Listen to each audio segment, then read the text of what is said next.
এখনো এতখানি ফাঁকা। এদিকে শুভ সকাল বন্ধুরা, কেমন আছো? আশা করি সকলে খুব ভালো আছো, আর আমরাও ভালো আছি। নদিয়া জেলার এই ছোট্ট গ্রামটিতে সকলকে জানাই অনেক অনেক ভালোবাসা আমার নতুন একটা ভিডিওতে।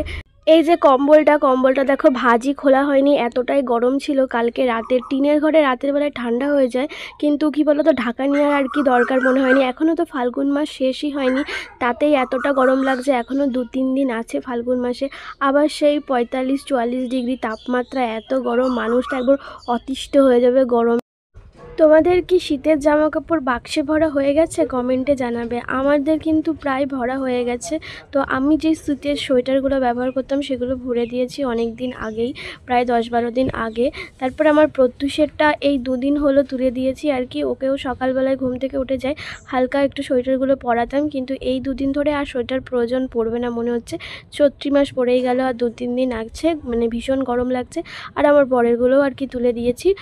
তো তোমাদের কি শীতের জামা কাপড় তোলা হয়ে গেছে? তো কমেন্টে জানিও, আবার পরের বছর লাগবে। আর এই শীতের জামা কাপড়গুলো বাক্সে ভরার পর মনে হচ্ছে ঘরটা আর কি অনেকটাই পরিষ্কার পরিচ্ছন্ন। মানে কি বলতো, একটা ঘর বারান্দার মধ্যে শীতের জামা কাপড় ছিল প্রচুর পরিমাণে বাইরে।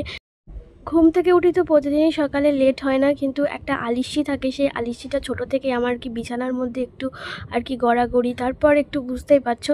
তো সেই জিনিসটা কাটিয়ে উঠতে উঠতে ব্রাশ করে তারপর আমার ছেলে আছে, তো অনেক কাজ থাকে ক্যামেরার অফ ক্যামেরায় অনেক কাজ থাকে, বাচ্চা কাচ্চা। মানে এই যে গ্যাস মুছে দিলাম, ঘরটার ঝাড় দেওয়া হয়ে গেছে, বিছানাপত্র গুছিয়ে, আর ঘরে প্যাম্পাস, দুধের বোতল, হ্যান ত্যান অনেক কিছু নিচের দিকে থাকে আর কি, সেগুলো পরিষ্কার পরিচ্ছন্ন করে রাখলাম যতটা পারলাম। আবার সে রান্নাবান্না করার পর আর কি, খাওয়া দাওয়া করার পর, মানে সকালের খাওয়া দাওয়া করার পর আবার গোছাবো। তো এই দেখো আগের দিন সন্ধেবেলায় এই বাজারগুলো করে নিয়ে আসছে। তো এই দেখো হেলেঞ্চা শাক, টমেটো, এবছর প্রচুর পরিমাণে টমেটো খাওয়া হয়েছে। তারপরে দেখো মিষ্টি আলু, গাজর, লঙ্কা। তো হেলেঞ্চা শাকটা এখন বেছে নিচ্ছি, আলু এসব ছিল আর কি, সেগুলোই আর কি কালকে রাতে আর গুছিয়ে রাখিনি, এখন রেখে দিলাম। আর আজকে হেলেঞ্চা শাক রান্না করব। আমাদের বাড়ির যে পাশে যে পুকুরটা আছে, ওখানে প্রচুর পরিমাণে মানে হেলেঞ্চা শাক হয়, এখন সবে হওয়া শুরু হয়েছে। ছোটো ছোটো তো ঠাকুমা তুলে নিয়ে আসে। কলমির শাকটা ঠাকুমা তুলে নিয়ে আসে, প্রায় দিনই খাওয়া হয় কলমির শাকটা ভাজা, মানে রসুন ফোড়ন দিয়ে বেশ ভালো লাগে। আর কোনো সার ছাড়া শাক তো, মানে কোনো সার টার দিয়ে তো বড় হয় না, এমনি পুকুরের পাশে জলের মধ্যে হয়, খুব প্রচুর টেস্ট লাগে আর কি। তো আজকে কি রান্না করেছিলাম, রান্না বান্না একদমই তোমাদের সাথে শেয়ার করতে পারিনি। ওই যে বললাম প্রচুর ব্যস্ত থাকি ছেলে নিয়ে, মাথা পাতা মানে হ্যাং হয়ে যায়। এক এক সময় তো এরকমটা হয়, মানে একটা কাজ করতে যাই সেটা ভুলে যাই কি করতে এসেছি, অন্য একটা কাজ করে চলে আসি আর কি। তো সকালবেলায় ভেবেছিলাম কি রান্না করব, দেখতে পেলে হেলেঞ্চা শাক বাছছি, তো হেলেঞ্চা শাক দিয়ে ল্যাঠা মাছ রান্না করেছিলাম, আর কিছুটা ল্যাঠা মাছ ওই যে মেটে আলু দেখতে পেলে হচ্ছে বাজার থেকে নিয়ে এসেছিলো, সেটাই রান্না করেছিলাম, মানে দুটোই মাছ দিয়ে রান্না করেছিলাম। তারপরে দেখো সকালে খাওয়া দাওয়ার পরে আর কি এখন বিয়ে বাড়ি গেছিলাম, বিয়ে বাড়ি থেকে এসে, এটা বিয়ে বাড়ি না, শুধু যেখানেই বেড়াতে যাও না কেন সেখান থেকে এসে প্রচুর জামা কাপড় হয়, সেগুলো কাচার। তো 2 দিন কেচেছি অল্প অল্প, তো আজকে বেশি পরিমাণে কাচবো, কারণ আজকে ওর বাবা বাড়ি আছে, কিছু একটু হেল্প করে দিতে পারবে আমাকে।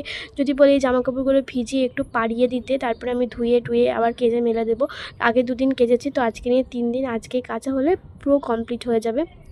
তো রান্নাবান্না ভেবেছিলাম শেয়ার করব তোমাদের সাথে, কিন্তু বিশ্বাস করো মানে যখনই রান্নাবান্না আমার মাথাতেই না যে ভিডিও করতে হবে, ছেলেকে খাওয়াই একদিকে রান্না করি, তো মাথাতেই আর কি ছিল না, এতটাই ব্যস্ত ছিলাম সকাল টাইমটা। আর সকালে আমাদের এদিকে সবাই ভাত খায়, তারপর ও কাজে যায়, কাজে থেকে আসে, তাড়াহুড়ো একটা অন্য একটা ব্যাপার।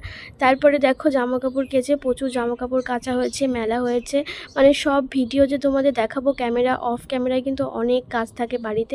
তো দেখো এখন বারান্দাতে রান্না বান্না করা হয়, তো ঘরের মধ্যে যতটা না নোংরা হয় বারান্দাতেই বেশি আর কি নোংরা হয় আর কি, ঘর দুয়ার। তো এখন দেখো বারান্দা ঘর মোছা হয়ে গেছে, এখন বারান্দাটা আমি মুছে নিচ্ছি আর কি। তারপরে আর নড়তে ইচ্ছা করছে না, এরপর ঘরটা মোছার পর আবার প্রত্যুষকে খাওয়াতে হবে দুপুরের খাবার।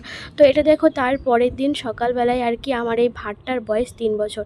তো আমার বিয়ে হয়েছে 3 বছর, বিয়ের 2 মাস পর আমাদের এখানে একটা মেলা হয়, 2-2.5 মাস পর আর কি মেলা হয়েছিল, আর সরস্বতী পুজোর মেলা।